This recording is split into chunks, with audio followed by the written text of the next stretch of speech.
Buksan ang iyong mga binti, hindi ka nababalik. Karagatan, isang babaeng maharlika dahil sa pagsunod sa kanyang kasintahan na naglakbay ng malayo mula sa Irlanda patungong Amerika ngunit sinadya ng opisyal ng customs na pahirapan siya. Gustong makadaan kaya napilitang ialay ang kanyang katawan, ngunit hindi inaasahan na ang kanyang asawa ay ang tinaguriang hari ng mga mangangaso sa Aprika, ang taong tumanggap ng mga parangal na kahit ang Pangulo ay kailangang gumalang. Ang babaeng nagngangalang Alexandra, at ang kanyang asawa ay si Spencer. Ang dalawa ay lubos na nagmamahalan.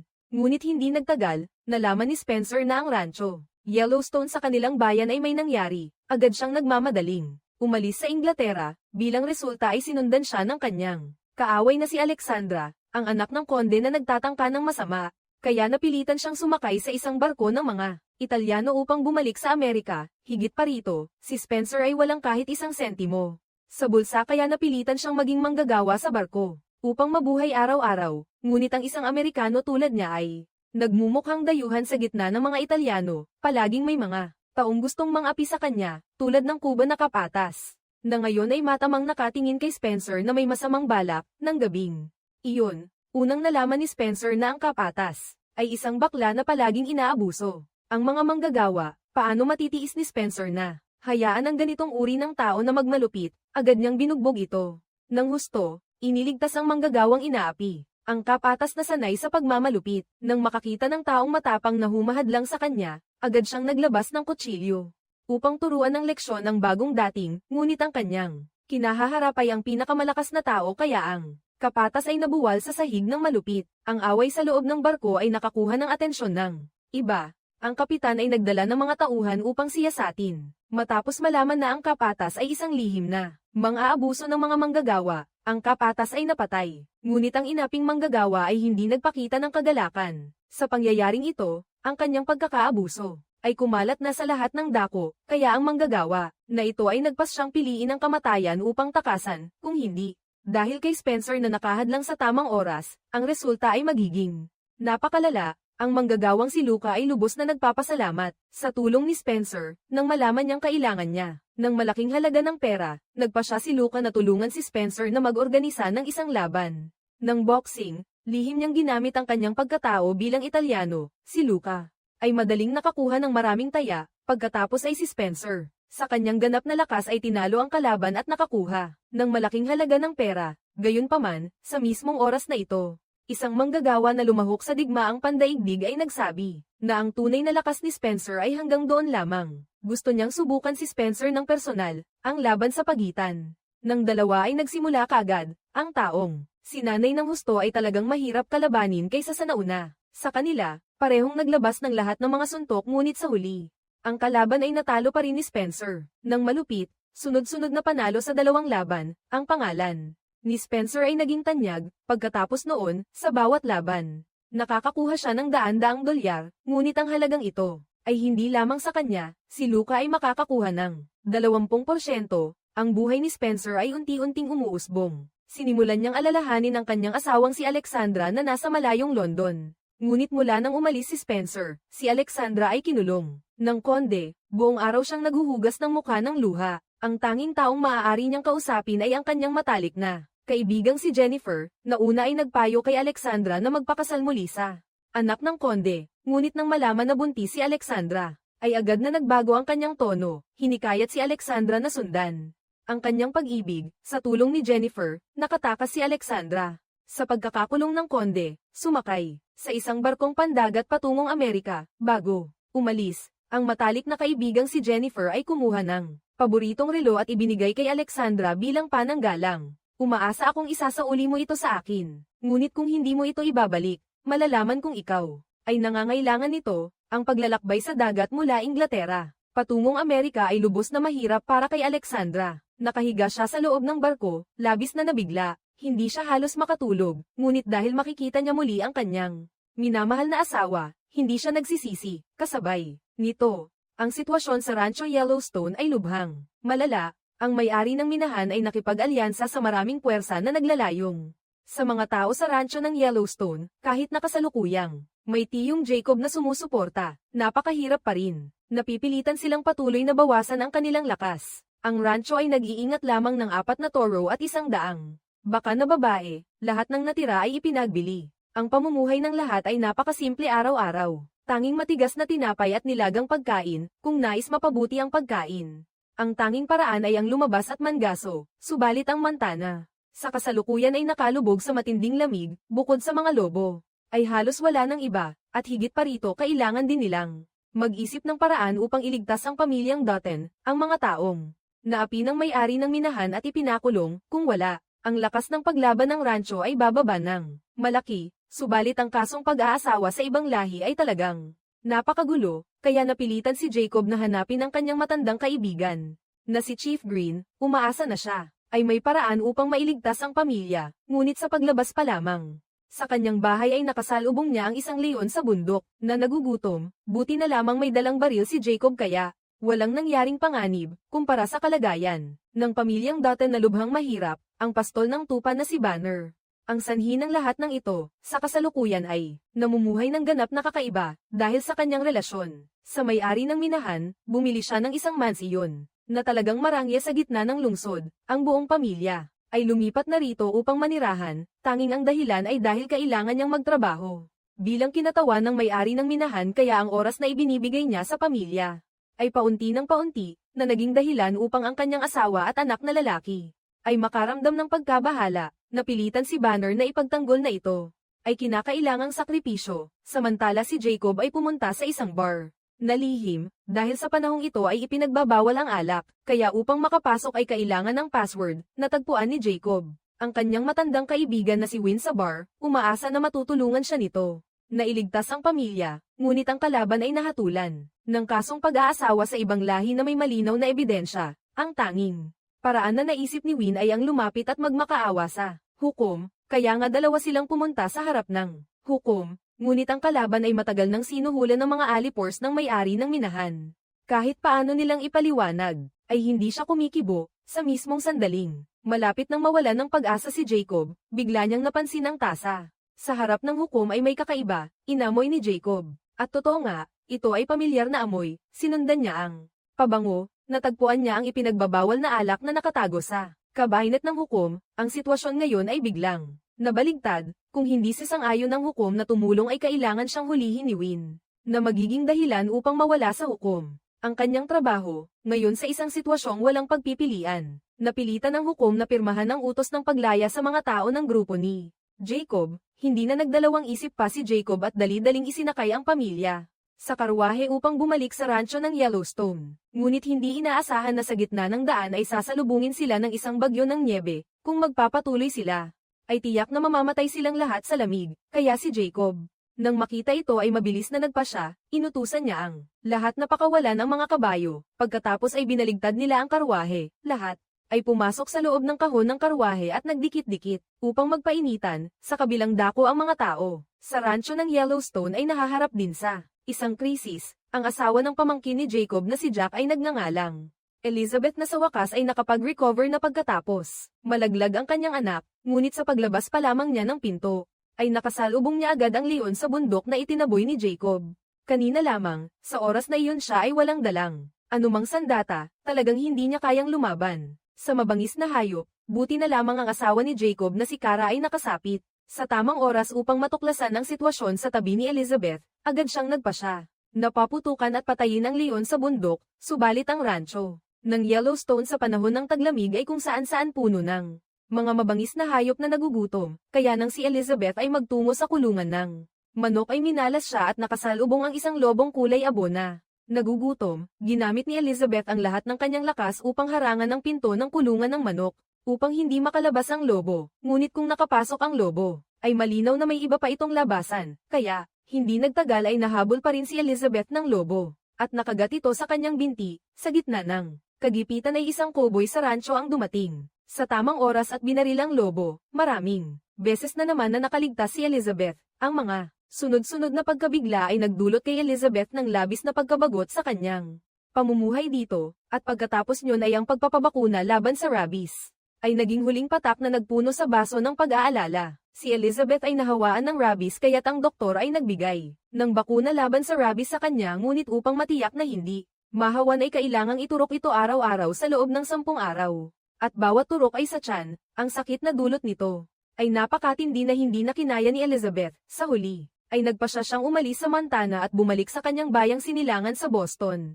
Ang ibig sabihin nito ay lubusan na siyang mahihiwalay kay Jack, kahit na si Kara ay ayaw na ayaw paalisin si Elizabeth.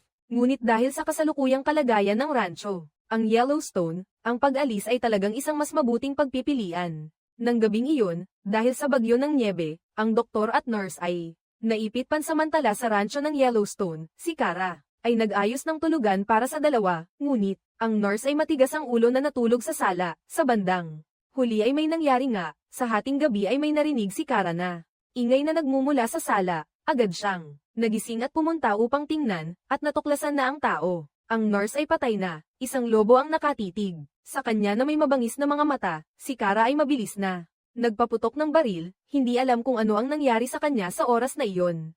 Ang tanging tagapagligtas ng buong pamilya, si Spencer, ay nahaharap din sa isang napakalaking krisis. Ang lalaki ay nahirapan ng husto bago makarating sa Amerika, ngunit ito ay nasa pinakatimog na bahagi. Upang makabalik sa kanyang tahanan sa Montana ay halos kailangan niyang tumawid sa buong bansa ng Amerika, subalit ang hindi inaasahan ni Spencer ay ang kapatid ni Luca ay siyang pinuno ng lokal na gang. Matapos marinig mula kay Luca ang lahat ng nangyari, ang maimpluwensyang taong ito ay lubhang humanga kay Spencer, at mariing hiniling sa kanya na manatili at magtrabaho para sa kanya. Si Spencer sa kanyang puso ay iniisip lamang ang kanyang pamilya.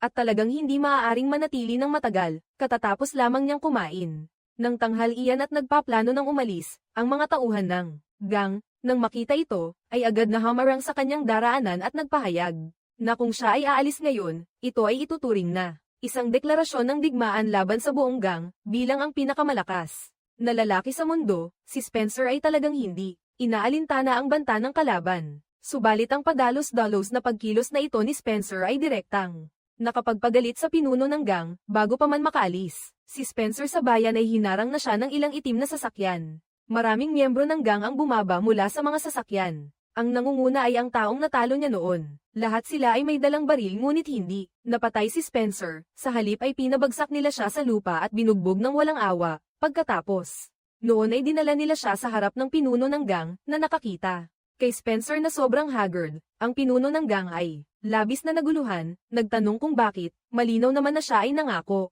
kay Spencer ng lahat ng karapatan at pribilehiyo, ngunit ang kalaban ay matigas. Ang ulo na umalis, at inatake pa ang kanyang mga tauhan. Si Spencer ay agad na ikinwento ang tungkol sa kanyang pamilya na nasa panganib, na upang makabalik siya ay handang isuko ang lahat. Ang mga gang ay laging inuuna ang pamilya. Ang matandang pinuno ng sindikato ay lubhang naantig sa pagmamahal ni Spencer sa pamilya, at nagpa siya na hindi na ipagpapatuloy ang kaso ng pananakit sa kanyang tauhan. Subalit si Spencer ay kailangang gumawa ng isang pabor para sa pinuno ng gang upang mabayaran ang mga pinsalang kanyang naidulot, at sa gayon ay dinala si Spencer sa harap ng isang truck. Sinabi ng pinuno ng gang sa kanya na sa loob ng truck ay puno ng mga iligal na alak. Kailangan lamang ni Spencer at Luca na ihatid ang mga ito sa tatanggap sa itinakdang lugar. Ituturing na niyang natapos na ang kanyang tungkulin. Hindi lamang mapapatawad ang lahat ng nakaraang mga pagkakamali, kundi ang truck na iyon ay ibibigay na rin sa kanya, upang matulungan si Spencer na makabalik agad sa kanyang tahanan sa Montana. Bago umalis, binigyan ng pinuno si Spencer ng dalawang bagay, isang bahagi para sa mga pulis na maaaring masuhulan, at isang bahagi para sa mga pulis na hindi masuhulan. Kasabay nito, ang may-ari ng minahan ay nagsimula na rin magplano ng kanyang susunod na hakbang. Pumunta siya sa labas ng bayang malapit sa rancho ng Yellowstone. Sa kanyang pagmamasid ay natukoy niya na sa ilalim nito ay may minahan ng ginto. Kailangan lamang na makuha ang rancho, ang Yellowstone, at agad niyang sisimulan ang pagmimina ng ginto. Sakto sa oras na ito, napansin ng may-ari ng minahan ang ilang mga kabataang naglalaro sa nyebe. Sa pamamagitan ng pagtatanong, nalaman niya na maraming kabataan ang mahilig sa sport na ito. Ang may-ari ng minahan ay nakaisip ng isang ideya. Hindi lamang siya magnining ng ginto, kundi magtatayo rin siya ng isang resort sa paligid nito upang magbigay ng ang kakaibang serbisyong pampalibang ito para sa mayayaman. Sa buong mundo, ang tanging bagay na hindi mo mabibili sa tindahan ay ang kilig ng panganib. Ako ay maaaring magbenta nito sa halaga ng isang kayamanan sa kabilang dako sa estado ng Oklahoma. Ang babaeng katutubong si Tiona, dahil sa hindi inaasahang pangyayari, ay napilitang pumatay ng tao. Siya ngayoy nakipagpulong na sa kanyang ama at kasintahan. Plano nilang sundan ang landas na ito, patungo sa karatig na estado ng Texas upang humanap ng matataguan. Subalit ang mga pulis ay parang mga asong humahabol, ayaw silang pakawalan. Sila'y nakaabot na rin sa Oklahoma matapos magtanong sa mga lokal na pulis. Iniisip nila na malamang na si Tiona ay nagtatago sa isang tribo ng mga katutubo sa malapit, kaya't sila'y diretso sa tribo at malupit na tinorture ang mga tao. Dito, pinipilit silang sabihin kung nasaan si Tiona. Ngunit ang mga tao rito ay talagang hindi kilala si Tiona. Inakala ng mga pulis na ang mga taong ito ay sadyang pinoprotektahan siya, kaya't pinatay nila ang ilang mga katutubo sa mismong kinatatayuan nila. Sa tabi ng paring, saksi sa mga pangyayaring ito, sa kanyang puso ay may kakaibang kaba, isang damdaming mahirap ilarawan na unti-unting umuusbong. Ang mga kilos ng mga pulis ay mabilis na sinalubong ng paghihiganti ng mga katutubo sa lugar.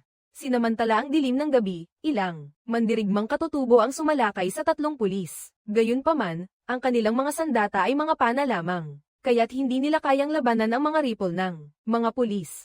Sa huli, hindi lamang nabigo silang patayin ang mga ito, kundi nag-iwan pa ng isang sugatang kasamahan. Ang paring, nakita na ang katutubong iyon ay isang bata lamang, kaya siya'y nakaramdam ng awa. Hindi niya inakala na ang mga pulis ay napakalupit, hindi man lang nila pinatawad ang isang bata. Ang paniniwala, sa mga nangyari sa araw na iyon, ang mga malulupit na kilos ng mga pulis sa tribo ng mga katutubo. Ang mukha ng pari ay puno ng kalungkutan. Hindi alam kung ano ang kanyang iniisip. Ang eksena ay bumalik sa paglalakbay ni Alexandra. Matapos ang mahabang paglalakbay sa dagat, sa wakas ay nakarating na siya sa teritoryo ng Amerika. Ngunit bago pa man siya makatapak sa lupa, ang kanyang barko ay dinala ng mga opisyal ng customs. Lahat sila ay dinala sa isang maliit na isla. Dito, ang grupo ni Alexandra ay dumanas ng mahigpit na pagsusuri bago sila pinayagang makapasok sa Amerika. Dahil ang mga opisyal ng customs ay may napakalaking kapangyarihan, natural na umusbong ang lahat ng uri ng katiwalian. May mga taong sinasamantala ang pagkakataon upang bugbugin ang mga pasahero para lamang sa kanilang sariling aliw. Mayroon ding mga na sinasamantala ang pagkakataon upang pilitin ang mga kababaihan. Narinig ni Alexandra ang babaeng katabi niya na nagsasabing may 2 uri ng mga babaeng tiyak na hindi makakadaan. Ang una ay ang mga may nakakahawang sakit, at ang pangalawa ay ang mga buntis. Nang marinig ito, ang kalooban ni Alexandra ay biglang naging mabigat. Napakabilis, dumating ang kanyang turno para sa pagsusuri. Hiniling ng doktor na habarin niya ang lahat ng kanyang damit. Tila ba ito'y isang kahihiyan, isang pagsubok. Si Alexandra, na nagmula sa maharlikang pamilya, ay hindi pa nakaranas ng ganitong kahihiyan. Ngunit sa pag-iisip sa kanyang minamahal na asawa, nagpasya siyang magtiis. Sinong mag-aakala na ang mga susunod na kahilingan ng doktor ay lalong nakakasagwa? Ang doktor ay paulit-ulit na iniinsulto ang mga dayuhan na sinasabing sila'y hamak. Ang puso ni Alexandra ay nag-alab sa galit, ngunit upang makatuntong sa lupain ng Amerika, sinunod pa rin niya ang mga hinihingi ng kanyang kaharap. Gayunpaman, ito'y unang yugto pa lamang ng pagsusuri. Matapos kumpirmahin ng doktor na wala siyang nakakahawang sakit, agad niyang idiniin ang kanyang kamay sa tiyan ni Alexandra, at natuklasan na si Alexandra ay buntis. Ang doktor ay gumamit ng tisa upang magsulat sa katawan ni Alexandra. Ang problemang natuklasan niya ay agad niyang inilipat si Alexandra sa isa pang doktor upang isagawa ang ikatlong yugto ng pagsusuri. Matapos ang 3 yugto, ang mukha ni Alexandra ay lubos na pagod. Ang babaeng nasa tabi niya, na nakakita sa kanyang kalagayan, ay kusang nagbigay ng payo, na kailangan lang niyang ialay ang kanyang katawan sa opisyal na nag-iimbestiga, upang mapalitan ito ng kanyang pagpayag na makadaan. Si Alexandra, syempre, ay ayaw gumamit ng ganitong paraan. Sinong mag-aakala na ang babaeng iyon, ay biglang kukunin ang kanyang medical report, buntis ka, parang may naipagkasundoan ka na sa isang maswerteng lalaki. Ang galit, sa loob ni Alexandra ay lubos ng sumabog. Sinampal niya ng napakalakas ang babaeng iyon, at agad na kinuha muli ang medical report. Ang babae ay walang sinabi pang anumang bagay, ngumiti lamang ng mapanuya bago pumasok sa opisina ng investigador. Napakabilis, dumating na ang turno ni Alexandra, na pumasok sa opisina ng opisyal. Sa pagkakataong ito, siya ay, inaayos ko ang aking kasuotan, malinaw na siya at ang babaeng iyon ay may ginawang transaksyon. Ang babaeng iyon ay kakatapos lang makipagtransaksyon. Tiningnan ng opisyal ang ulat ni Alexandra na handa na. Muntik na siyang mapahiya, ngunit naunang magsalita si Alexandra. Ibinuhos niya ang lahat ng galit na matagal niyang kinimkim. Sa harap ng opisyal ng adwana, sinabi niyang ang kalayaang ipinagmamalaki ng Amerika ay isa lamang kasinungalingan. Ang lahat ng ginagawa nila ay parang mga mapang-ipang magnanakaw. Sa huli, sinabihan ni Alexandra ang opisyal na panasan. Ang mantsa ng lipstick sa kanyang leeg, baka sakaling natatakpan ng kanyang mga matatalim na salita. Ang opisyal ay biglang naging seryoso, hindi gaya ng dati. Tinanong niya si Alexandra kung may kakayahan ba siyang mabuhay sa Amerika kung alam niyang marunong siyang magbasa. Naglabas siya ng isang papel para suriin si Alexandra. Pagkatapos ng simpleng pagsusuri, ang opisyal na ito ay nagtatak na ng pag-aproba para kay Alexandra. Matapos ang maraming paghihirap, sa wakas ay nakatapak na si Alexandra sa lupain ng Amerika. Ngunit ang sitwasyon dito ay mas malala kaysa sa kanyang inaakala. Ang mga magnanakaw ay laganap sa bawat sulok. Ang matandang nagtitinda ng dyaryo sa tabi ng kalsada ay nagpaalala kay Alexandra na mag-ingat sa mga mandurukot. Pinayuhan niya ang dalaga na itago ang pera sa loob ng sapatos, kung hindi, ay sa loob lang ng ilang minuto ay mauubusan siya. Pagkatapos nito, marami pang bili ng matanda kay Alexandra bago niya mismo isinakay ang dalaga. Dumiretso si Alexandra sa istasyon ng tren, umaasang makakarating sa Montana sa pinakamabilis na paraan. Ang resulta, noong bumibili siya ng tiket, may isang magnanakaw na nakatingin sa kanya. Ang nagtitinda ng tiket ay nagpaalala kay Alexandra na magpalit ng taguan ng pera, ngunit hindi. Inaasahan na ang magnanakaw ay sadyang matapang na direktang sumunod at kinuha ang kanyang mga gamit. Ganun na lang iyon. Pinalo si Alexandra hanggang mawala ng malay at itinapon sa banyo. Nang magkamalay siya, nakaalis na ang tren. Nawala na ang lahat ng pera ni Alexandra. Kung nakaligtaan niya ang tren na ito, marahil, ay hindi na niya makikita pa ang kanyang asawa. Kaya naman, nagpa siya si Alexandra na habarin ang kanyang sapatos na mataas ang takong at tumakbong humabol sa tren na papalayo. Nakita ng konduktor ang nakakabaliw na eksenang ito. Bagamat hindi niya maintindihan kung bakit, nagpa siya pa rin siyang pasakayin ang dalaga sa tulong ng mga tauhan ng tren. Sa wakas ay nakasakay din si Alexandra, kahit na ang kanyang kasuotan ay gusot na at ang kanyang mga medyas ay punit-punit na. Dahil sa pagod, mukha siyang napakalayo kumpara sa mga taong nakasuot ng mararangya sa loob ng bagon. Ngunit hindi nakaramdam ng hiya si Alexandra. Itinaas niya ang kanyang ulo at naglakad patungo sa kanyang upuan. Ngunit sa sandaling iyon, isang bagong problema ang bumungad sa kanya. Wala na siyang kahit isang sentimo habang ang biyahe ng tren ay napakahaba pa. Wala siyang anumang pagkain o pangangailangan. Hindi siya makakarating sa destinasyon sa gitna ng kawalan ng pag-asa. Napilitan si Alexandra na ibaba ang kanyang pride at hanapin ang tagapamahala ng tren para humingi ng trabaho, para pansamantalang makaraos sa araw-araw. At sa gayon, si Alexandra ay naging tagapagsilbi na naghahain ng tsaa at tubig para sa mga mayayaman sa dining car. Gayunpaman, dahil sa kanyang kagandahan, ang ilang mga mayayamang lalaki ay sinamantala ang pagkakataon para bastyusin si Alexandra. Dahil sa sanggol sa kanyang sinapupunan, pinilit niyang pigilan ang pagduduwal upang pagsilbihan ang mga ito. Sa ganitong paraan, nakakuha siya ng kaunting pagkain na matabang at kaunting matigas na tinapay. Ang resulta ay pagkatapos niyang bumalik sa kanyang higaan, muli siyang kinutya ng babaeng nasa kabilang kama. Ang babaeng may kasamang dalawang anak ay nakita si Alexandra na hindi mukhang sanay sa trabahong iyon, kaya nagsimula siyang mangutya nang malaman niyang si Alexandra ay naglakbay hanggang Amerika dahil sa asawa. Agad siyang tinawag na tanga ng babae. Ngunit naniniwala pa rin si Alexandra na si Spencer ay hindi siya pababayaan. Ang 2 taong hindi magkasundo ay nagpalitan ng ilang salita bago malamig na tinapos ang usapan. Sa huli, mali ang pagtatasa ni Alexandra sa kapal ng mukha ng kabilang panig. Pagdating ng ikalawang araw, habang siya ay nagtatrabaho, ang babae ay kusa na namang humingi sa kanya na magnakaw ng kaunting pagkain mula sa kusina. Ang babaeng ito ay walang hiya pa rin. Nagsabing siya ay mahirap at kailangang pakainin ang kanyang 2 anak. Dahil sa awa, sa huli ay napilitan si Alexandra na tanggapin ang alok. Sa umaga, sa dining car ay walang masyadong customer, maliban sa isang mag-asawang galing sa Inglaterra, kasama ang mayayamang lalaki kahapon. Ang mag-asawang Ingles ay malinaw na kabilang sa maharlikang uri, habang nagbabasa ng dyaryo, at nagtatalakayan tungkol sa balita. Ito ang nagtulak kay Alexandra. Naalala niya ang dating buhay sa kanyang bayan, bigla siyang nagising upang sabihin ang kanyang saloobin, ngunit sa susunod na sandali, napagtanto niya na siya'y isa lamang hamak na tagapaglingkod, na walang karapatang makialam sa mga usaping ganyan. Sa kabutihang palad, ang mag-asawang iyon, ay hindi man lang sinisi si Alexandra, kahit na sa kanyang katalinuhan at marangal na tindig na walang kapintasan. Nagpasya silang tulungan ng babaeng ito, ngunit, sa mismong sandaling iyon, muling hiniling ng mayamang lalaki kay Alexandra, na paglingkuran siya. Sa pagkakataong ito, higit pang, nakakainsulto walang hiya niyang inilagay ang kanyang maruming kamay, sa ilalim ng palda ni Alexandra. Nasaksihan ng mag-asawa ang lahat ng pangyayari.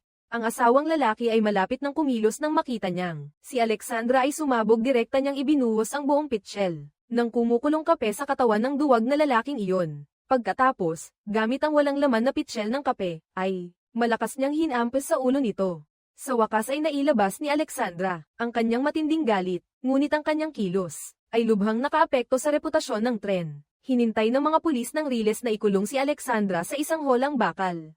Hintayin ang susunod na istasyon upang ibigay siya sa himpilan. Sa pagkakataong ito, ang mag-asawang marangal ay hindi na. Mapakali sila mismo ang lumapit sa mga pulis ng Riles upang isalaysay muli ang pangyayari nang malaman nilang si Alexandra ay nagtatanggol lamang sa sarili nang atakihin niya ang lalaking iyon.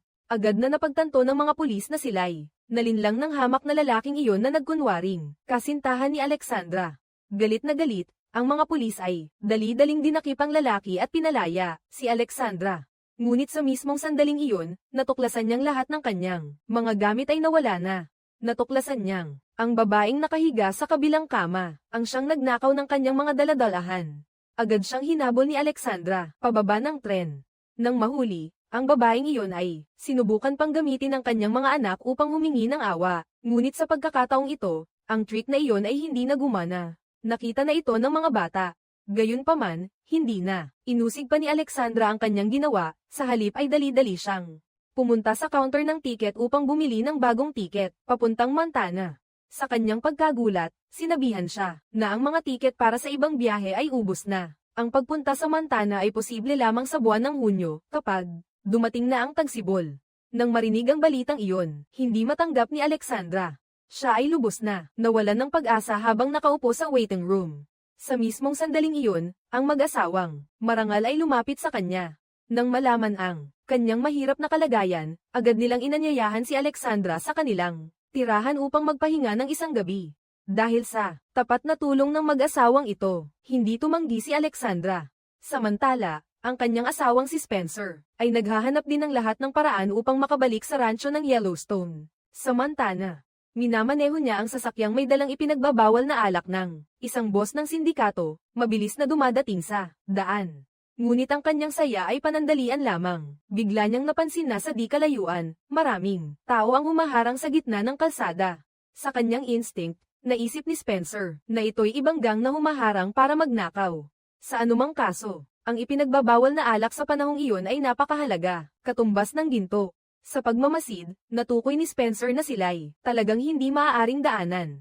Ngunit, si Luca na nakaupo sa tabi niya ay naniniwala na ito'y isang misyon na ipinagkatiwala ng kanyang pamilya. Kahit mamatay ay dapat itong matapos. Nagkaroon ng matinding pagtatalo sa pagitan nila. Walang magawa sa panghihikayat kay Spencer, napilitan si Luca na bunutin ang kanyang baril upang pilitin siyang magpatuloy.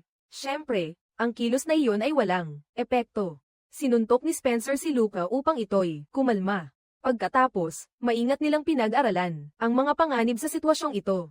Sinabi ni Spencer na ang mga boss ng gang ni Luca ay itinuturing lamang siyang isang utusan na maaaring magbuwis ng buhay ayon sa kanilang kalooban. Hindi nila pinapansin ang damdamin ni Luca. Ngunit kahit anong payo ang ibigay ni Spencer, hindi man lang natinag si Luca. Sila ang aking pamilya. Tama man o mali, sila pa rin ang aking pamilya. Sa huli, naghiwalay sila si Luca ay nag-isa, nagmaneho ng sasakyan upang maghatid ng alak, habang si Spencer ay nagpatuloy sa paglalakad, pabalik sa Montana. Ang resulta, hindi pa siya nakakalayo nang marinig niya ang mga putok ng baril mula sa di kalayuan. Tulad ng hinala ni Spencer, si Luca ay pinatay ng mga iyon. Pinatay sa lugar ang truck at kinumpis ka rin. Sa loob ni Spencer, labis ang sakit at dalamhati, ngunit, walang magawa. Kailangan pa niyang magpatuloy upang makabalik sa rancho ng Yellowstone. Gayunpaman, si Spencer ay hindi naghahanap ng gulo. Ngunit hindi ibig sabihin na hindi siya hahanapin ng gulo. Samantala, patuloy ang paglalakbay ni Spencer pauwi, ngunit biglang hinarang sila ng isang sasakyan ng pulisya. Sinabi ng pulis na ang lugar na ito ay nagsasagawa ng pagpapaalis ng mga palaboy. Kung ayaw ni Spencer na mapaalis, mas mabuting sumakay na lamang siya sa sasakyan upang ihatid siya ng taong iyon. Akala ni Spencer ay nakatagpo na siya ng mabait na tao. Ngunit pagkaraan ng ilang sandali, may napansin siyang mali. Ang direksyong tinatahak ng pulis ay hindi patungo sa pinakamalapit na estasyon ng tren, kundi sa lugar kung saan kanina pa binabantayan si Luca. Pagkatapos, noon, saka lamang napagtanto ni Spencer na ang mga hamarang sa kanila kanina ay pawang mga pulis na nag-iimbestiga sa ipinagbabawal na alak. Ang mga taong ito ay matagal nang nagta-target sa mga miyembro ng grupo ni Luca. Sino ang mag-aakala na si Luca mismo ang magpapakamatay, kaya napilitan silang ituon ang atensyon sa kasamahan niya, si Spencer. Hiniling nila na itururo niya ang daan patungo sa pinagtataguan ng mga nagbebenta ng alak. Nangako ang pulis na kapag naituro niya ang tamang lugar, ay agad siyang palalayain. Dahil sa nakikitang mas marami at mas malakas ang kalaban, napilitan si Spencer na sumang-ayon. Sa ilalim ng kanyang patnubay, ang mga pulis ay nakarating sa pinagtataguan ng mga nagbebenta ng alak. Pagkarating doon, agad na nagpaputukan ang mga ito sa mga taong naroon at mahigpit na ikinulong si Spencer sa manibela ng sasakyan. Nang makita ang sitwasyong ito, kahit isang mangmang ay malalaman na hindi tutuperin ng mga pulis ang kanilang pangako. Kaya napilitan si Spencer na samantalahin ang pagkakataon sa gitna ng kaguluhan. Binaril niya ang gapos sa kanyang kamay at mabilis na tumakas mula sa pinangyarihan. Napakaswerte niya dahil sa mismong oras na iyon, ay may isang tren na dumaraan malapit doon. Mabilis na sinamantala ni Spencer ang pagkakataon at tumalon sa umaandar ng mabilis na tren. Nang dumating ang mga pulis sa lugar, wala na ang bakas ni Spencer. Gayunpaman, ang panganib ay hindi pa tapos dahil sa loob ng tren na ito ay may 3 tulisan. Nakita nila na si Spencer ay may magandang pananamit at kakaibang itsura, kaya naisip nilang nakawin ang kanyang mga ari-arian. Kung wala kang pera, pwede nating pag-usapan ng ibang bagay. Si Spencer ay hindi isang taong madaling pakiusapan. Bukod dito, sa kanyang kamay ay may hawak siyang baril. Hindi siya natatakot sa 3 tulisan na ito. Ang mga kalaban ay tila alam din ang iyon, kaya hindi sila masyadong nanggigipit. Sila ay dahan-dahan lamang na naghihintay na makatulog ang malakas na kalaban. Sa paglipas ng panahon, hindi tumigil ang oras. Kahit na si Spencer ay nagsimula ng magpakita ng mga senyales ng pagkapagod at antok. Pagkatapos ng paglalaban ng 2 araw at gabing walang tulog, sa huli, ay hindi na niya napigilan ang kanyang sarili at nakatulog. Ang 3 tulisan, sa kabilang banda, nang makita ito, ay agad na kumilos. Sinubukan nilang samantalahin ang pagkakataong ito upang nakawin ang baril ni Spencer. Ngunit sa mismong sandaling iyon na sila'y sumapit sa kanya, ay bigla siyang nagising. Ginamit ng mga tulisan ang kanilang mga kutsilyo, at inilapit sa kanyang leeg, hinihiling kay Spencer na sumuko ng walang laban. Ngunit, lubos nilang minamaliit ang kakayahan ng hari ng Pangangaso sa Africa. Si Spencer, sa isang kamay ay mahigpit na hinawakan ang kutsilyo, at sa kabilang kamay ay may hawak na sandata, ngunit nagawa pa rin niyang talunin ang mga kalaban. Pagkatapos, determinado niyang binaril at pinatay ang isa sa kanila. Ang 2 natitirang tulisan, nang makita ito, ay agad na sumugod sa kanya. Ngunit sila ay nagkamali ng tansya. Sa loob lamang ng ilang sandali, lahat sila ay napatay ni Spencer. Sa pagtingin sa mga bangkay sa loob ng tren, ang tanging magagawa ni Spencer ay ang patuloy na tumakas. Siya ay tumalon mula sa tren, at muling naglakad patungo sa kanilang lalawigan. Samantala, sa kabilang banda, sa rancho ng Yellowstone, ang may-ari ng malaking minahan ay nakikipag-usap sa kanyang mga kasosyo tungkol sa plano pagkatapos makuha ang rancho ng Yellowstone. Tungkol sa kanyang proposal na magtayo ng isang resort, ang mga taong naroon ay nag-aalangan. Hanggang sa ang may-ari ng minahan ay nagpahiwatig na siya ang mauuna, maglabas ng $10,000 bilang panimulang puhunan. Saka lamang nagkaroon ng lakas ng loob ang mga iba na mag-imbita sa isa't isa na mamuhunan sa proyektong resort. Ngunit iyon ay isang magandang pangitain lamang para sa hinaharap.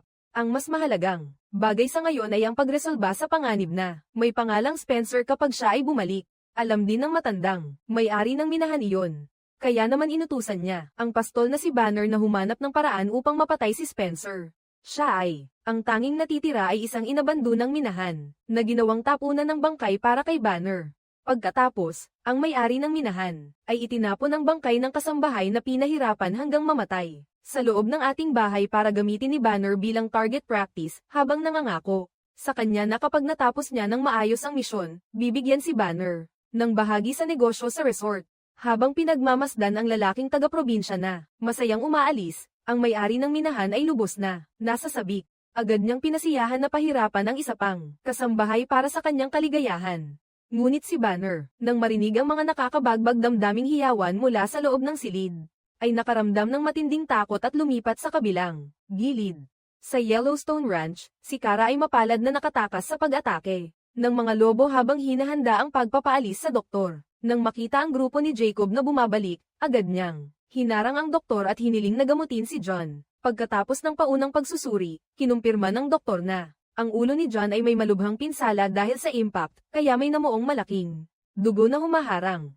Upang lubos na gumaling si John, kinakailangang magsagawa ng operasyon upang buksan ang bungo, pero ang doktor ay pumunta lamang dito para magbigay ng bakuna laban sa rabies, kaya wala siyang dalang pampamanhid.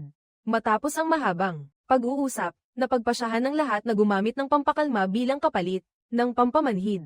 Pagkatapos, ang grupo ni Jacob ay gumawa ng isang espesyal na higaan para sa operasyon at mahigpit na itinali si John habang nakahiga, upang maiwasang makagalaw siya nang hindi sinasadya sa operasyon. Matapos mawalan ng malay si John dahil sa pampakalma, ang doktor ay nagsimula na sa operasyon sa bungo. Subalit ang operasyon sa bungo ay talagang napakasakit. Si John, na nasa mahinang kalagayan, ay biglang nagising dahil sa matinding sakit at nagsimulang magpumiglas ng baliw sa higaan. Si Jacob, sa pagkakataong ito, ay kasama ni Jack na pinipigilan ng buong lakas ang pasyente habang hinihintay na maalis ng doktor ang lahat ng namuong dugo sa utak ni John. Ang mga hiyaw ng matinding sakit ni John ay umalingaw-ngaw sa buong bahay, na lalong nagpapalala sa kalagayan ni Elizabeth na dating malungkot. Hindi malaman kung gaano katagal ang lumipas, ngunit sa wakas ay natapos ang operasyon na may napakahusay na resulta. Si John, sa sandaling makalagay sa pagkakatali, ay nakabangon ng mag-isa mula sa higaan. Nang maalala ang panahon ng kanyang pagdurusa, ang kanyang puso ay napuno ng matinding galit sa may-ari ng minahan. Hahanapin natin siya dahil sa mga ginawa niya sa atin. Si Jacob ay labis na nasasabik sa kalagayan ni John, ngunit ang mga susunod na hakbang ay kailangang hintayin ang pagbabalik ni Spencer. Pagkatapos, nilapitan ni Jacob si Elizabeth. Narinig niya ang tungkol sa mga plano ni Elizabeth. Walang dahilan si Jacob upang pigilan ang pag-alis ni Elizabeth. Gayunpaman, isang bagay lamang ang kanyang nilinaw. Kay Elizabeth, si Jack ay hinding-hindi aalis. Ang buong buhay natin ay inaatake. Sa kanyang kalooban, maniniwala siyang iniiwan mo siya sa gitna ng laban. Sa huli, tinanggap pa rin ni Jacob si Elizabeth. Kung ang lahat ay magiging maayos sa susunod na Hunyo, bumalik ka rito. Mula ngayon hanggang sa panahong iyon, lahat ng miyembro ng pamilya ay ipaglalaban ang kanilang buhay para sa kaligtasan ng buong angkan. Nang marinig ang mga salita ni Jacob, nag-alab sa puso ni Elizabeth ang determinasyong mabuhay at mamatay kasama ang malaking pamilya. Hindi na niya inisip ang pag-alis patungong Boston, sa halip ay mananatili siya dito sa tabi ng kanyang asawa. Kinuha ni Elizabeth ang bakuna laban sa rabies at matapang na tiniis ang sakit upang iturok sa sarili. Ngunit sa mismong sandaling iyon, napansin ni Kara na ang reaksyon ni Elizabeth pagkatapos ng iniksyon ay mas malala kaysa sa karaniwang tao. Nagmamadali niyang ipinatawag ang doktor upang suriin siya. Hindi inaasahan, sa paliwanag ng doktor, nalaman nila na si Elizabeth ay muling buntis. Mukhang may dalawang himala ang Diyos para sa pamilyang ito. Ano ang pangalawa? Siya ay buntis na. Ayon sa paliwanag ng doktor, ang bakuna laban sa rabies ay maaaring magdulot ng matinding sakit o kumbulsyon sa buntis, ngunit hindi ito makakasama sa sanggol sa sinapupunan ni Elizabeth. Ngayon ay nakahinga siya ng maluwag at masaya niyang ibinalita ang magandang balitang ito kay Jack na siya ay muling magkakaanak. Nagyakapan ng mag-asawa at lumuha sa labis na kaligayahan. Samantala, si Spencer, na libu-libong milya ang layo, ay hindi pa alam na ang angkan ay may bagong miyembro. Matapos ang ilang araw ng pagtakas sa pamamagitan ng paglalakad, siya ay ubod na ng pagod at tuluyang nahulog sa ilalim ng malaking puno upang magpahinga, ngunit sa huli ay napalibutan at binugbog ng 3 pulis nang biglang makita ang mga armadong tao sa pinamamahalaang lugar. Ang babaeng pulis ay humiling kay Spencer na sumunod sa investigasyon. Pagkatapos nito, nang hindi na hinintay ang kanyang pagtanggi, ay mabilis siyang dinala pabalik sa selda. Batay sa mga pangunahing investigasyon, natuklasan ng babaeng pulis na ang pinagmulan ni Spencer ay sa malayong teritoryo ng Montana. Malayo ito. Agad niyang ginamit ang telepono ng istasyon ng pulisya upang tawagan si Police Green sa bayan ni Spencer. Si Spencer Ang hepe ng pulisya ay isang pinarangalang veterano na tumanggap ng Congressional Medal of Honor. Sa pagkakataong ito ng pakikipag-ugnayan, sa pagkakataong ito, si Spencer, pagkatapos ng mahabang panahon, ay sa unang pagkakataon na nakarinig ng boses mula sa kanyang bayan. Siya ay nagtanong tungkol sa sitwasyon ng grupo ni Jacob at nalaman na ang panig nila ay napakasama sa kasalukuyan at maaaring sumiklab ang isang labanan anumang oras. Sa puso ni Spencer, nag-aalab ang pagnanais na mabilis na makabalik sa kanyang bayan, ngunit ayaw ni Win na mangyari iyon. Kapag bumalik si Spencer, wala nang atrasan ang dalawang panig para sa pagkakasundo at tiyak na agad na magaganap ang labanan. Kaya, umaasa siya na ang babaeng pulis ay makakahanap ng dahilan upang manatili si Spencer doon. Gayunpaman, naniniwala ang babaeng pulis na si Spencer ay isang bayani na karapat-dapat igalang at hindi dapat tratuhin nang hindi patas. Hindi lamang niya hindi sinunod ang payo ni Win na pigilan si Spencer dito, kundi aktibo pa niyang tinulungan siyang bumili ng tiket para sa huling tren patungong Montana. Dahil dito, hindi mapakali si Win. Agad siyang nagpunta kay Jacob upang ipaalam sa kanya ang pagbabalik ni Spencer upang makapaghanda si Jacob para sa anumang hindi inaasahang mangyari. Matagal nang alam ni Jacob na matagal nang alam ang tungkol sa pagpapadala ng may-ari ng minahan kay Banner na pastol at isang grupo ng mga tauhan upang mag-abang. Sa istasyon, naghihintay kay Spencer upang agad siyang patayin pagdating niya. Ngayon na alam niyang pabalik na si Spencer, paano niya hahayaang kumilos ang kalaban? Pinulong ni Jacob ang mga cowboy sa bahay, at hinati sila, kalahati ay mananatili upang bantayan ang bahay, at ang kalahati naman ay sasama sa kanya sa istasyon upang suportahan si Spencer. Pagbalik, nang malaman ni Jack na pabalik na ang kanyang tiyuhin, gusto rin niyang pumunta sa istasyon ngunit pinigilan siya ni Jacob. Ang dalawang pinakamahalaga sa atin ay naroon lang. Hinihiling ko sa iyo na protektahan sila. Bagaman sa salita ay sumang-ayon si Jack, sa loob-loob niya ay gusto pa rin niyang pumunta sa istasyon upang makipaglaban kasama si Spencer. Kaya, hindi nagtagal pagkaalis ni Jacob, mag-isa si Jack na palihim na umalis sa Yellowstone Ranch. Gayunpaman, nakalimutan ng inosenteng binata na ang matandang may-ari ng minahan ay laging nakabantay sa Yellowstone Ranch at marami siyang tauhan sa paligid. Napakalas ni Jack na nakasalubong ang isang grupo ng mga tauhan nila. Nang malaman nilang miyembro si Jack ng pamilya Dutton, agad siyang pinaputukan ng kalaban. Bumagsak si Jack na may mga matang puno ng pagtutol sa nyebe.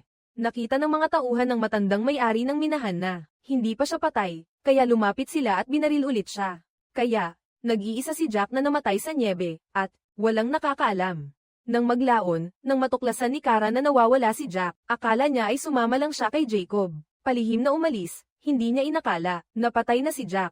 Ang eksena ay lumipat naman kay Alexandra. Dinala siya ng isang mabait na mag-asawang maharlika sa kanilang bahay. Sa kanilang pag-uusap, nalaman nilang si Alexandra ay nagmula sa Inglaterra dahil sa pag-ibig at naglakbay ng malayo patungong Amerika upang hanapin ang kanyang asawa. Naantig ang dalawa sa kanyang espiritu. Ito ang pinakamagandang bagay na narinig ko. Gusto ko siyang ihatid kay Spencer ngayon din, at pilitin siyang isulat ang bawat salita, tulad ng kanyang isinalaysay. Ang mag-asawang maharlika ay nagpasya na tulungan si Alexandra na makita ang kanyang asawa. Bagaman huminto na ang mga tren, ang dalawa ay may kotse. Kaya, ang tatlo ay nagmaneho patungong Montana. Sa simula, hindi nila inakala na magiging ganoon kasama ang sitwasyon doon. Sa kabila nito, sa estado kung nasaan sila, namumukadkad na ang tagsibol sa lahat ng dako, at may mga kabayong malayang tumatakbo.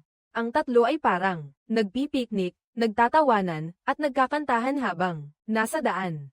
Ngunit habang papalapit ang tatlo sa Montana, nagsimulang bumagsak ang mga nyebe, unti-unting dumidilim at mabilis na bumababa ang temperatura sa loob ng sasakyan. Ibinigay ng mag-asawa ang nag-iisang kumot kay Alexandra upang hindi lumamig ang sanggol sa kanyang sinapupunan hanggang sa makarating sila sa Wyoming, ilang daang milya ang layo mula sa Montana. Ang mga bintana ng sasakyan ay tuluyan ng nagyelo. Pinayuhan sila ng mga taga ron na magpahinga muna rito ng isang gabi at maghintay hanggang sa umaga kapag medyo mainit na bago magpatuloy. Ngunit ang puso ng mag-asawang maharlika ay puno ng damdamin ng pakikipagsapalaran at lubos na walang pakialam sa lamig. Matatag nilang tinanggihan ang alok ng matandang lalaki, at dinala si Alexandra upang magpatuloy patungo sa hilaga. Habang papalapit sila sa Montana, mabilis ding bumaba ang temperatura sa paligid. Bago pa man maghating gabi, ang mag-asawa ay napilitang uminom ng matapang na alak upang painitin ang katawan. Gayunpaman, sa oras na ito, napakalayo pa rin nila mula sa rancho ng Yellowstone. Sa matinding lamig na ito, si Alexandra ay nawala ng malay at nakatulog ng mahimbing. Ang mag-asawa sa harap ay nakakita ng kanyang kalagayan at nag-aalalang tumingin dahil ang gasolina ng sasakyan ay halos wala na. Kung hindi sila makahanap ng gasolinahan sa lalong madaling panahon, tiyak na kailangan nilang magpalipas ng gabi sa gitna ng ganitong napakalamig na lugar. Sa pagtingin sa temperatura, ngayon, halos tiyak na ito ay daan patungo sa kamatayan. Hindi alam kung gaano katagal ang lumipas, si Alexandra ay nagising dahil sa lamig. Sa kanya lang napagtanto na ang maharlikang asawang lalaki na nagmamaneho sa harap ay nawala na. Ang maharlikang asawang babae ay patay na rin pala dahil sa sobrang lamig. Si Alexandra ay tumingin sa metro ng gasolina na nakaturo na sa 0. Sa wakas, napagtanto niya na may mali, ngunit nang siya ay lumabas ng sasakyan, nakita niya na ang labas ay lubos ng natabunan ng malalaking niebe. Ang maharlikang lalaki ay nagyelo na rin hanggang sa kamatayan hindi kalayuan mula roon. Sa sandaling ito, ang puso ni Alexandra ay napuno ng desperasyon. Nagmamadali siyang bumalik sa loob ng sasakyan na may pag-asang ang bakal na takip, na ito ay makakahadlang sa napakalamig na hangin, ngunit iyon ay walang silbi. Pagkatapos noon, si Alexandra ay nagsindi ng apoy gamit ang ilang mga bagay sa paligid, upang pansamantalang magpainit, ngunit ang apoy ay talagang hindi magtatagal. Kung sa panahong ito ay walang darating, upang iligtas si Alexandra, tiyak na mamamatay siya kapag ang apoy ay tuluyang namatay. Matagal na nag-alinlangan si Alexandra bago kumuha ng isang tumpok ng mga liham na malinaw na naglalaman ng magagandang alaala nila ni Spencer, ngunit ngayon, upang mailigtas ang kanyang buhay, napilitan siyang pigilin ang kanyang sakit at sinunog ang mga ito. Ngunit, ang dami ng mga liham ay talagang napakakaunti at mabilis na nasunog. Ang apoy ay muling namatay. Si Alexandra ay nagtago sa kotse, nilalamig at nanginginig. Eksakto sa sandaling ito, bigla niyang narinig ang tunog ng isang tren mula sa malayo. Masayang natuklasan ni Alexandra na may isang tren na dumadaan. Alam niya na ito na ang kanyang tanging pagkakataon, kaya naman determinadong sinunog ni Alexandra ang buong sasakyan at walang tigil na iwinagayway ang kanyang kamay patungo sa mga tao sa tren, umaasang maaari niyang makuha ang atensyon ng mga nasa loob. Ang kanyang pagsisikap ay hindi nasayang dahil si Spencer ay nasa mismong tren na iyon. Isang sulyap lamang niya at nakilala agad niya ang kanyang asawang si Alexandra. Agad niyang ipinaalam sa mga tripulante ng tren na huminto. Pagkatapos, nang hindi na hinintay na tuluyang huminto ang tren, tumalon siya mula sa likuran ng tren. Si Alexandra, nagulat at masaya, natuklasan na si Spencer ay tumatakbo patungo sa kanya. Hindi siya makapaniwalang ito ay totoo, hanggang sa niyakap niya ng mahigpit si Spencer bago siya tuluyang naniwala na ito ay hindi isang guni-guni. Ang dalawa, pagkatapos ng napakaraming pagsubok, sa wakas ay nagkita muli. Sa kanilang mga puso ay may libong na salita na nais sabihin, ngunit lahat ay natunaw sa kanilang yakap. Agad na binuhat ni Spencer ang kanyang asawa patungo sa tren na huminto hindi kalayuan doon. Ang doktor sa tren ay agad na nagsagawa ng pagsusuri kay Alexandra. Ang kanyang kasalukuyang kalagayan ay napakalubha. Ang kanyang mga kamay at paa ay parehong namamanhid sa malawak na bahagi. Sa dami ng mga gamot na mayroon sa tren, sa panimula ay hindi ito sapat upang gamutin. Kaya naman, ang doktor ay pinayuhan si Spencer na ibaba si Alexandra sa bayan ng Bozeman. Iyon ang pinakamalapit na lugar na may ospital na may kakayahang gamutin ang ganitong kalubhaan ng pamamanhid. Gayunpaman, kung gawin niya iyon, nangangahulugan ito na mapapalampas ni Spencer ang pagkakataong makauwi sa kanilang bayan. Ang kanyang puso ay puno ng pag-aalinlangan. Sa huli, nagpa siya pa rin si Spencer na dalhin muna ang kanyang asawa sa ospital. Gayunpaman, kailangan pa rin niyang magpadala ng balita sa grupo ni Tiyong Jacob. Kasabay nito, ang istasyon ng tren sa Livingston ay puno na ng tensyon at karahasan. Si Jacob at ang matandang kaibigan na si Win ay may mga kasamang dinala rito. Ngunit dito, ang mga tauhan ng may-ari ng minahan ay nananaig pa rin. Ang pastol na si Banner, pagkatapos ng mga nangyari, ay natuto na ang may-ari ng minahan ay isang mabagsik at malupit na tao. Matapos mag-isip ng matagal, sa wakas ay nagpasya siya na tumakas mula sa kalaban. Dinala ni Banner ang kanyang asawa at anak na lalaki upang sumakay sa tren na ito patungong Boston at doon magtago. Ang bagay na ito, syempre, ay hindi maikukubli sa matandang kalaban na si Jacob. Ikaw ay sinisingil ng kaso, Banner. Hindi ka maaaring umalis. Banner ay nakiusap ng mariin kay Jacob. Sa wakas, ang dalawang panig ay umabot sa isang kasunduan na payagan ng asawa at mga anak ni Banner na umalis, ngunit siya mismo ay kailangang manatili rito hanggang sa matapos ang labanan. Si Banner, sa oras na iyon, ay wala nang isip para lumaban. Agad niyang isiniwalat kay Jacob na sa katunayan, ang may-ari ng minahan ay may dalawang plano.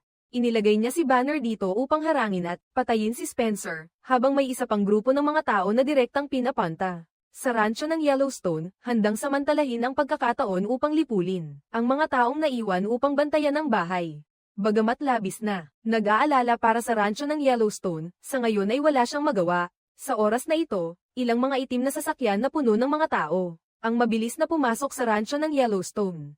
Ang grupo ni Kara, pagkatapos matuklasan ng mga ito, ay agad na sinamantala ang kapaligiran upang harangan ang mga kaaway. Gayunpaman, ang kalabang panig ay napakarami. Kahit na sinamantala nila ang kalamangan sa lupain, sila ay patuloy na pinapaatras. Sa kabutihang palad, walang malubhang na sugatan. Sa huli, ang mga tao sa rancho ay napilitang magtipon-tipon sa paligid ng bahay para sa kanilang huling depensa. Si Elizabeth, na buntis, ay walang kaalam-alam sa pakikipaglaban, kaya't si Kara ay nag-ayos lamang para siya ay tumakas. Gayunpaman, ang mga manghihimasok, pagkatapos ng mahabang panahon, ay hindi pa rin masira ang depensa ng grupo ni Kara. Kaya't, sila ay nagpasya na gumamit ng apoy upang lubos na sunugin ang bahay hanggang sa maging abo. Marami sa mga manghihimasok, sa gitna ng buhos ng bala, ay nakalapit sa tabi ng bahay at inihagis ang mga bote ng Molotov na nasa kanilang mga kamay. Sa loob, ang malaking apoy ay nagsimulang kumalat sa buong unang palapag, samantalang si Elizabeth ay nagtatago sa isang lugar na hindi kalayuan. Doon, ang grupo ni Kara sa kasalukuyan ay abala sa pakikipaglaban, at hindi maaaring magambala. Sa kabutihang palad, si Zane ay dumating sa tamang oras upang patayin ang apoy, ngunit ito ay tila isang butas na sinamantala ng mga kaaway. Sila ay patuloy na lumusab ng malalim.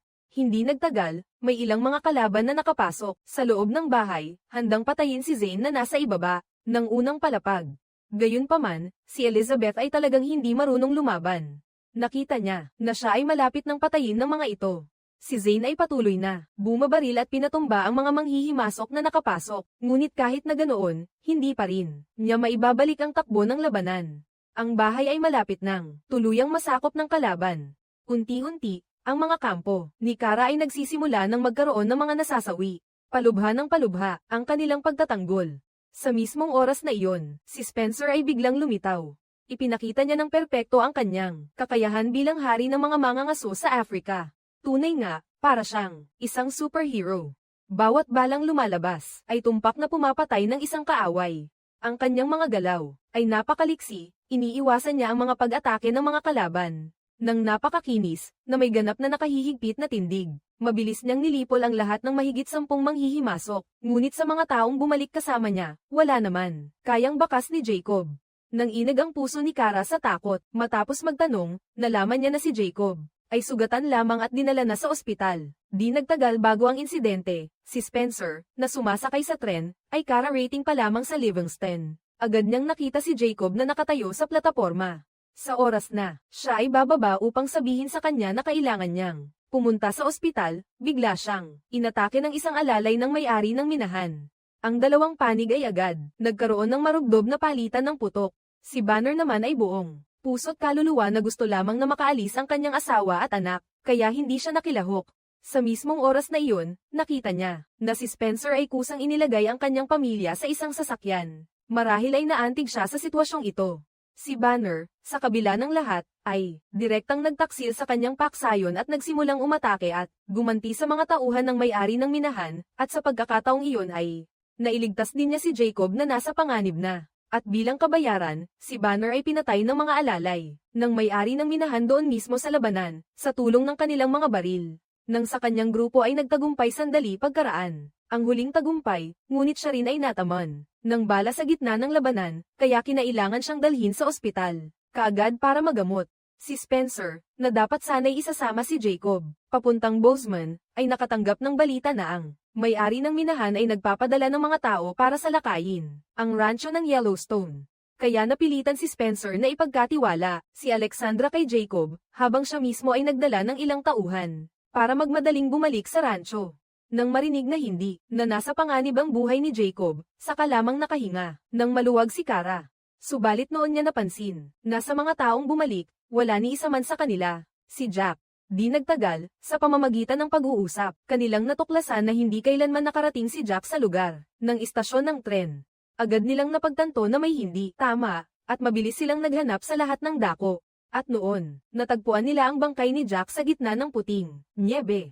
Samantala, sa ospital sa Bozeman, dahil sa napakaraming hindi inaasahang pangyayari, nauna ang panganganak ni Alexandra, ng isang sanggol na 6 na buwan pa lamang, at pinangalanan niya ito na John. Di nagtagal, inihanda ng mga doktor ang operasyon upang putulin ang kanyang binti, dahil ito lamang ang paraan upang siya ay patuloy na mabuhay. Ngunit ayaw ni Alexandra na mabuhay ng may kapansanan. Kaya nang bumalik si Spencer, si Alexandra ay naghihingalo na. Ang tanging nagawa niya ay ipagbilin sa kanyang asawa na alagaan ng mabuti ang kanilang anak. Pagkatapos noon, siya ay tuluyang nasaid ang huling hininga. Sa pagkakasaksi sa pagpanaw ng kanyang asawa, ang puso ni Spencer ay napuno ng galit sa may-ari ng minahan. Agad siyang humawak ng baril at dumiretso sa bahay ng kalaban. Doon, ang may-ari ng minahan ay tila walang pakialam na kumakain ng almusal. Ngunit, sa sumunod na segundo, ang 2 tauhan sa kanyang tabi ay pinatay ni Spencer. Siya ay buong galit na dumiretso sa loob ng silid upang palayain ang dalagang inaalila na ginahasa ng may-ari ng minahan. Ang bawat krimen ay may katumbas na parusa. Hindi nilayon ni Spencer na patayin ang mga inosente. Ang kanang kamay na iyon ay hanggang sa kamatayan ay nagsisikap pa ring manlinlang. Siya ay nangako kay Spencer na kung isusuko lamang niya ang rancho ng Yellowstone, pareho silang maaaring kumita ng napakalaking halaga ng kayamanan. Ngunit sa kasamaang palad, si Spencer sa sandaling iyon ay puno lamang ng puot sa kanya. Sino ang pumatay kay Tucker? Hindi ko alam kung ano ang kanyang pangalan. Alex, at sa gayon, ang may-ari ng minahan na gumawa ng napakaraming kasamaan ay sa wakas ay nagwakas. Isang marahas na buhay. Samantala, ang paring iyon at ang pulis na humahabol kay Tiona ay nakatanggap din ng karapat-dapat na wakas. Sila sa wakas ay nahabol ang bruhang iyon. Gayunpaman, ang pulis na lumalabag sa batas na walang paggalang sa katarungan ay walang awang pinahirapan hanggang mamatay ang asawa ni Tiona. Ang paring iyon, sa huli, ay hindi na napigilan ang sarili sa mga ginawa ng pulis, kaya binaril niya ito at napatay sa lugar. Ngunit, pagkatapos noon, siya mismo ay pinatay ni Tiona. Pagkatapos, nakilala ni Tiona ang isang mabait na babaeng pulis, matapos marinig ang kanyang kalagayan, sa pamamagitan ng sistema ng batas sa Oklahoma, tinulungan si Tiona na malinis ang kanyang pangalan. Sa wakas, nakamit niya muli ang kanyang kalayaan. Si Tiona ay ganap na umalis sa lugar na iyon, patungo sa hangganan ng Mexico, at doon isinilang ang magiging pinuno na si Thomas ng serye ng Yellowstone. At ang huling bahagi ng kwento ng rancho ng Yellowstone ay muling bumalik sa katahimikan. Si Spencer ay inilibing ang bangkay ni Alexandra sa libingan ng pamilyang Dutton. Sa loob ng mahigit 50 taon pagkatapos noon, hindi siya kailanman nag-asawa pa, hanggang sa siya ay tumanda at pumanaw at inilibing sa tabi ni Alexandra. Si Elizabeth naman, pagkatapos ng pagkamatay ni Jack, ay wala nang kahit kititing na pagmamahal sa rancho ng Yellowstone, kaya siya ay mag-isang bumalik sa Boston. Ang pelikula ay nagtatapos dito, ang pagtatapos ng ikalawang bahagi ng Yellowstone. Noong 1923, ito ay inilabas noong Pebrero ng taong ito. Ito ay isang spin-off ng seryeng pantelebisyon na Yellowstone. Ang pelikula ay nagsasalaysay ng buhay na puno ng alamat ni Spencer. Ang kwento ay puno ng tensyon. Ang damdamin ng mga karakter ay lubos na dalisay. Ang paglalarawan sa bawat karakter ay lubos na matalas. Ang kwento ni Alexandra ay lalong nag-iiwan sa mga manunood na walang katiyakan sa mahabang panahon. Kung ikaw ay isang tagahanga ng ganitong uri ng western, huwag palampasin ang seryeng Yellowstone.